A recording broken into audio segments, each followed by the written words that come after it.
Hello बच्चों, sky learning में आपका फिर से स्वागत है। कैसे हो बच्चों आप सब? पढ़ाइयाँ कैसी चल रही हैं आप सबकी? आई होप सब बढ़िया चल रहा होगा। तो आज हम करेंगे क्लास 10th का हमारा नया लेक्चर जो कि है मिरर्स के ऊपर। ठीक है, नोटबुक निकाल लो, स्टार्ट, हेडिंग बना लो, मिरर्स।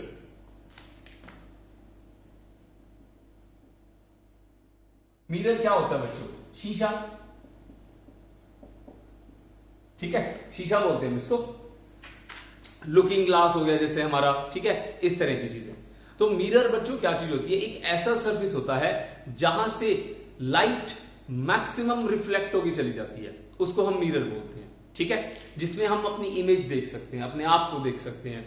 ठीक है, तो मिरर हमारा बच्चों तीन तरह से कैटेगराइज किया गया है। एक होता है हमारा इसके अंदर प्लेन मिरर,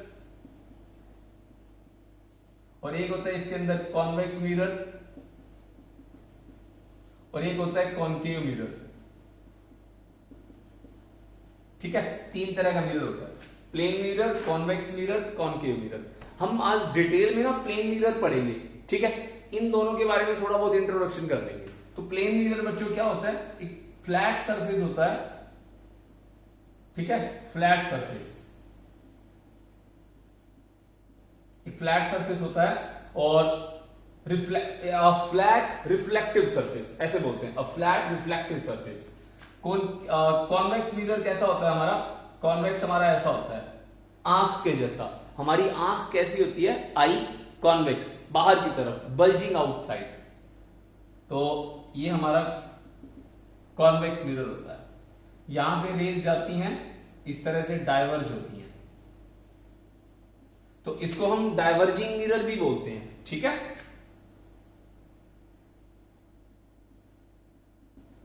डाइवर्जिंग मिरर। एक होता है कॉनकेव मिरर। कॉनकेव कौन सा होता है हमारा? इस तरह से, केव जैसा। केव का मतलब क्या होता है बच्चों? केव का मतलब होता है गुफा। केव लाइक दैट, स्पून का वो हिस्सा जिसमें आपकी वेजिटेबल आती है। ठीक है, तो ये हमारा कौन सा होता है? Concave mirror. डिटेल में करेंगे बच्चों इसको, ये तो बस आज एक इंट्रोडक्शन है। ठीक है, कॉन्वेक्स मिरर, कॉनकेव मिरर, ये कैसा है हमारा? Plane mirror. आज हम इसके ऊपर बात करेंगे डिटेल में। ठीक है, नोट कर लो, ये तीनों डिफरेंस पता होने चाहिए आपको। ये होता है डाइवर्जिंग मिरर, क्या बोलते हैं इसको? डाइवर्जिंग। और ये कौन सा होता है? कन्वर्जिंग। कन्वर्ज का मतलब क्या होता है? इकट्ठा कर देना, और डाइवर्ज का मतलब क्या होता है? फैला देना। ठीक है, आज हम करते हैं बच्चों प्लेन मिरर के बारे में। फटाफट इसको बना लो, तब तक मैं इसको रब कर दूं फिर। ओके बच्चों, चलते हैं आगे। प्लेन मिरर, प्लेन मिरर करेंगे। ठीक है, और थोड़ा बहुत इसके बारे में इमेज फॉर्मेशन, कि इमेज फॉर्मेशन कैसे होती है इसकी। Plane mirror,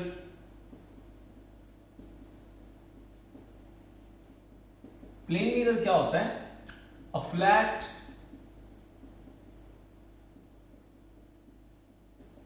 reflecting surface, a flat reflecting surface. जैसे ये मैंने बना दिया फ्लैट सरफेस, तो यहां से लाइट आई, इंसिडेंट रे, इसको बोलते हैं नॉर्मल रे। रिफ्लेक्शन में बताया था मैंने आपको, इंसिडेंट रे,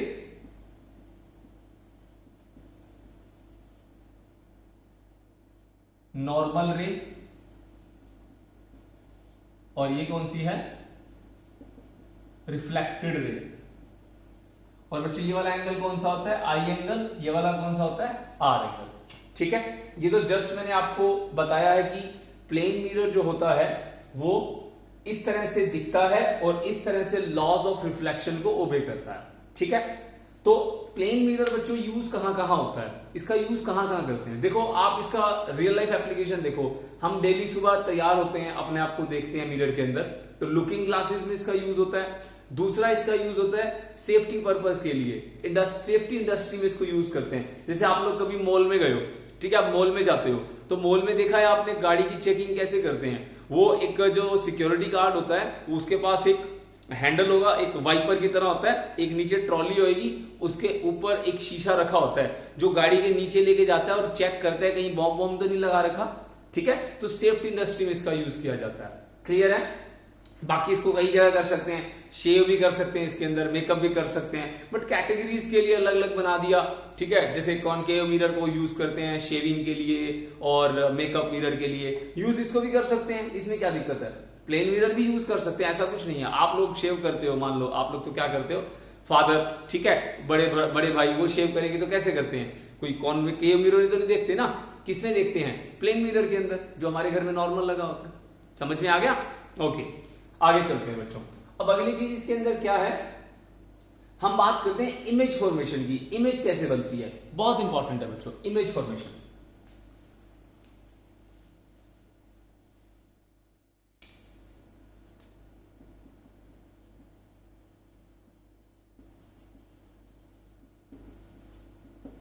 इमेज फॉर्मेशन कैसा होता है, ये हमारे पास एक मिरर है। सबसे पहले हम इमेज बनाएंगे ऑब्जेक्ट की, पॉइंट ऑब्जेक्ट।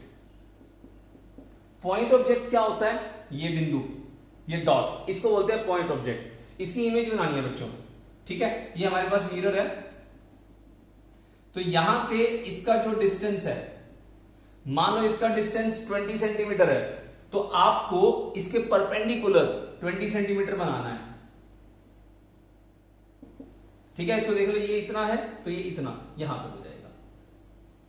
तो एक बात याद रखना, इमेज कहां बनती है? मिरर के परपेंडिकुलर, हमेशा याद रखना। तो एक रे, अब दूसरा क्या करोगे आप, यहां पे लॉस ऑफ रिफ्लेक्शन लगा दोगे। ये रे आई, ठीक है, इसको ऐसे मिला लो और इसको ऐसे कर दो। समझ में आ गया? आसान तरीका। तो ये क्या हो गया हमारा बच्चों? नॉर्मल, इंसिडेंट आई एंगल, और ये क्या हो गया? Reflected angle. सेम एक लाइन यहां बना दो, ये हमारा O है, इसको हम बोलेंगे ऑब्जेक्ट, और ये क्या है? आई। आई मतलब क्या होता है? इमेज।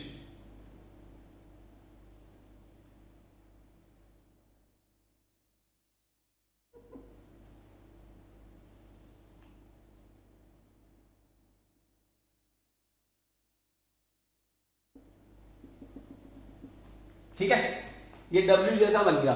समझ में आ गया? ये क्या है? ऑब्जेक्ट, और ये क्या है? उसकी इमेज। क्लियर है कैसे बनाया मैंने?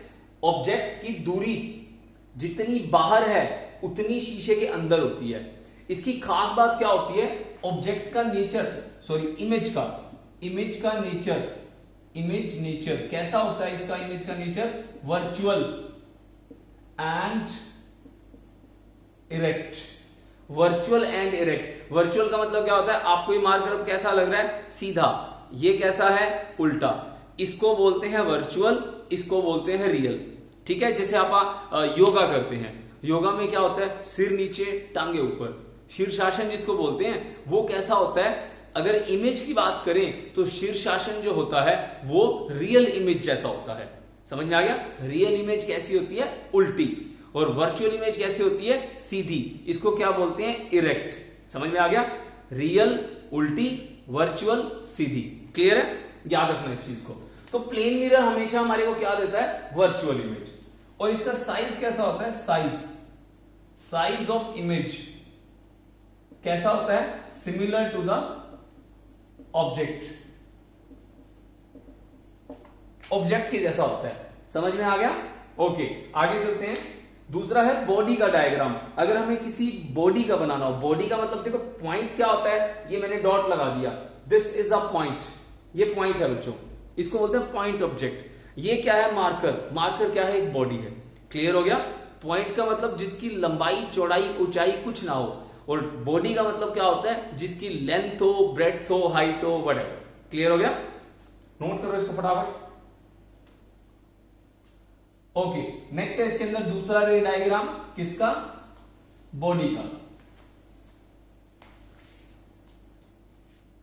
सेकेंड रे डायग्राम ऑफ अ बॉडी।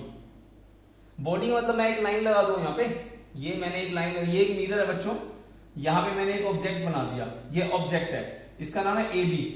ए भी एक ऑब्जेक्ट है। अब देखो ये ऐसे है, आप शीशे के सामने ऐसे खड़े हो, आप शीशे में कैसे दिखते हो? सेम दिखते हो जैसे आप हो। तो आप ऐसा करो, यहां से ऐसे परपेंडिकुलर बनाना है, याद है ना?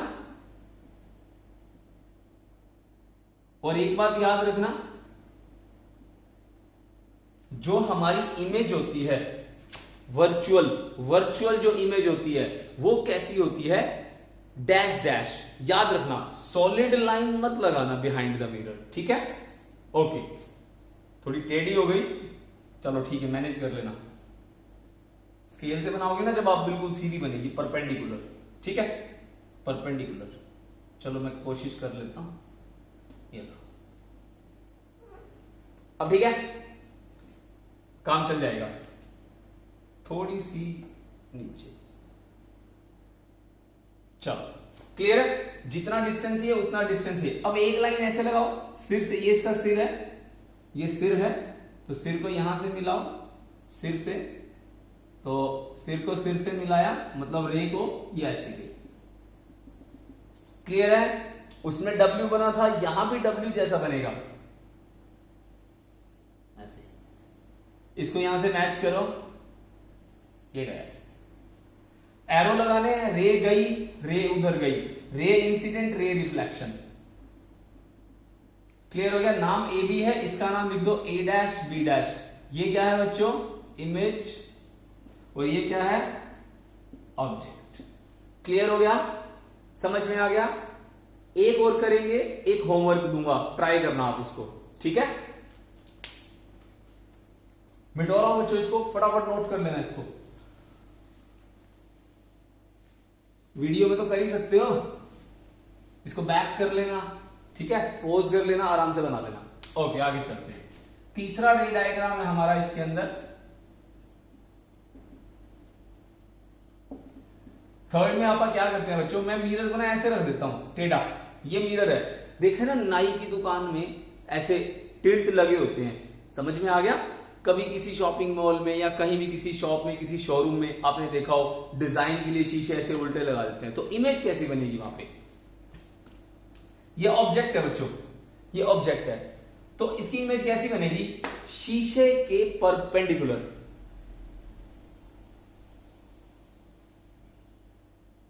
परपेंडिकुलर, ये परपेंडिकुलर बना दिया। यहां मत बना देना ऐसे, ये गलत हो जाएगा, ये परपेंडिकुलर नहीं है, ठीक है? यहां अंदर जाओ इसके, ये बनी, ये थोड़ा बड़ा है, ये है ऑब्जेक्ट और ये है इमेज। ये मैं मिरर के पीछे पेंट कर देता हूं ताकि पता लग जाए ये मिरर पेंट किया हुआ है, ठीक है? अच्छा, अब ये रे गई ऐसे, इसको यहां से मिलाओ ऐसे। क्लियर है? डब्ल्यू तो बनना ही बनना है, समझ में आ गया? डब्ल्यू जैसा बनना है। एक यहां से डालो, तुम्हें नहीं बनना है डब्ल्यू जैसा, डायग्राम को बनाना है डब्ल्यू जैसा, ठीक है?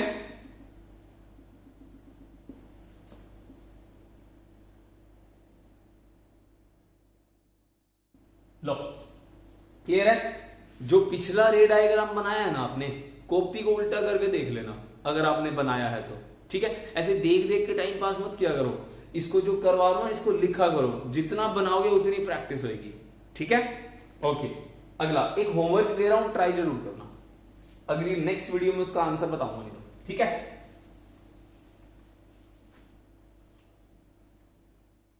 ओके,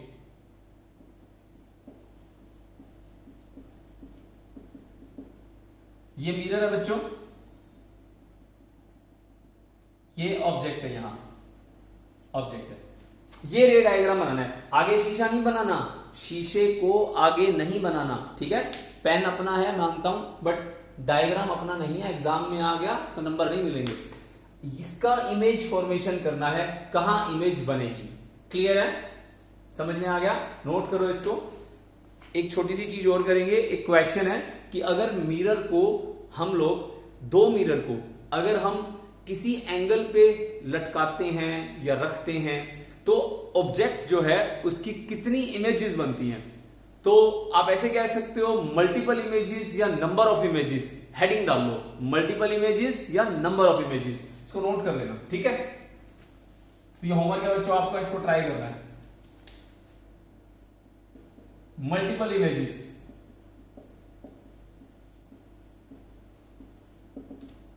जब दो मिरर एक दूसरे के साथ किसी एंगल पे हो, जैसे मैंने बोला कि ये एक मिरर है, ये एक मिरर है, ये एक मिरर है, तो इन दोनों के बीच में इसका नाम M1 लिख लो, इसका नाम M2 लिख लो, ठीक है। तो मैंने आपको बोला कि इन दोनों के बीच में 90 डिग्री का एंगल है, 90 डिग्री। अगर कोई ऑब्जेक्ट है उसकी कितनी इमेजेस बनती हैं, तो यहां पे थीटा, थीटा अगर ट्रिग्नोमेट्री कर चुके हो 10th में तो देखो थीटा बोलते हैं इसको, थीटा मतलब एंगल, एंगल रिप्रेजेंटेशन है थीटा, नाम क्या है थीटा, एंगल। तो एंगल क्या है इसके अंदर 90 डिग्री, कितना एंगल है 90 डिग्री। एक छोटा सा फॉर्मूला है उसको याद रखना, 360 by theta, n is equals to 360 by theta. इस फॉर्मूले को याद रखना। आपका कोई भी एंगल दे रखा होगा ना दो मिरर के बीच में, उसको यहां पुट कर दो, केस 1, ठीक है। केस 1 क्या है 360 बाय 90, तो मैंने 90 लिया ना, क्वेश्चन नंबर 1 मान लो, तो आंसर आ गया 4। कितना आंसर आ गया 4। अब यहां पे 360 बाय जो एंगल है इसका डिवीजन 4 आया है, मतलब ये कौन सा नंबर है इवन नंबर है। क्या है ये इवन नंबर, ठीक है। इवन नंबर में इमेजेस नहीं होंगी, क्यों नहीं होती, क्योंकि जब मल्टीपल रिफ्लेक्शंस होते हैं, जो लास्ट की इमेजेस होती हैं उनमें से दो एक दूसरे पे ओवरलैप हो जाती हैं। समझ में आ गया। तो याद रखना इस कॉन्सेप्ट को, क्यों होती हैं, क्योंकि इवन में जो हमारे मल्टीपल रिफ्लेक्शन होंगे किसके ऑब्जेक्ट की रे के, वो लास्ट में जाकर के जो दो रेज होती हैं आपस में मिल जाती हैं। तो कहने का मतलब है ओवरलैप हो जाती है। तो याद रखना, तो n की वैल्यू क्या आएगी 4 - 1, 3 इमेजेस, इसको याद रखना। क्लियर हो गया। n क्या है 360 बाय थीटा। अगर ये क्या है इवन नंबर आया है तो आपका आंसर क्या आएगा n - 1। एक और क्वेश्चन देख लो, दूसरा क्वेश्चन। इसे मैं आपको मिरर देता हूं, जैसे ये एक मिरर है और ये एक मिरर है, इनके बीच में एंगल दे दिया मैंने 120, M1 M2। Angle between two mirror is 120 degree. Formula n is equals to 360 by theta, ये फॉर्मूला हो गया। अब वैल्यू डालो इसके अंदर, n is equals to 360 by 120, कितना आ गया 3। ओड नंबर, ओड नंबर में आपको n - 1 नहीं करना। समझ में आ गया, क्लियर हुआ। तो याद रखना, अगर आपके पास एंगल डिवाइड करने के बाद आपको आंसर अगर मिल रहा है इवन, तो क्या करोगे इमेजेस में से एक माइनस कर दोगे। समझ में आ गया। कुल मिला के आपको चेक क्या करना है, 360 बाय थीटा ओड है या इवन है। क्लियर हो गया, समझ में आ गया। एक दो क्वेश्चंस कर लेते हैं, फटाफट नोट करो इसको, 1 मिनट लगाओ, जल्दी करो।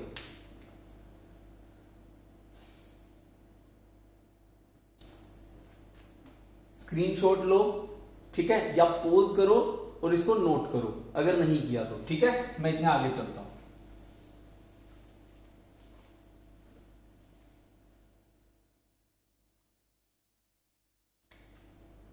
Example, n is equals to 360 by theta, ये हमारे पास फॉर्मूला हो गया। मैंने बोला दो मिरर हैं, ठीक है, उसमें थीटा ले लेता हूं मैं, कितना लूं, इसमें ले लेते हैं हम 60 डिग्री। थीटा कितना ले लेते हैं 60 डिग्री। तो देखते हैं बच्चों अब आंसर कितना आता है, 360 बाय 60, 6। तो 6 क्या है हमारे पास इवन नंबर। तो n की वैल्यू क्या करोगे बच्चों, क्या करोगे n - 1। तो n की वैल्यू कितनी होगी 6 - 1, 5 इमेजेस। ठीक है, और देख लो थीटा की वैल्यू कितनी लेने, थीटा की वैल्यू ले लेते हैं हम इसके अंदर 70 डिग्री, 70 डिग्री ले लेते हैं, ठीक है 70, तो कितना हो जाएगा 360 बाई 70, 0 से 0 कट गई, कितना हो गया 7 से काट लो इसको 5, 7 5 तो 35, 1 आएगा 0.1, तो 5.1 मतलब फ्रैक्शन में आ रहा है, तो क्या होगा 5 इमेजेस। क्लियर हो गया? तो ऐसे कर करके आप कोई भी सवाल आपको देंगे तो आप कर सकते हो। समझ में आ गया बच्चों? क्लियर है? आसान लगा? तो ठीक है बच्चों, फिर मिलेंगे अब अगली वीडियो के अंदर, तब करेंगे हम इसके अंदर कॉनकेव और कॉन्वेक्स के बारे में। तो मिलते हैं बच्चों अगली वीडियो में, तब तक के लिए बाय, टेक केयर, ध्यान रखो अपना।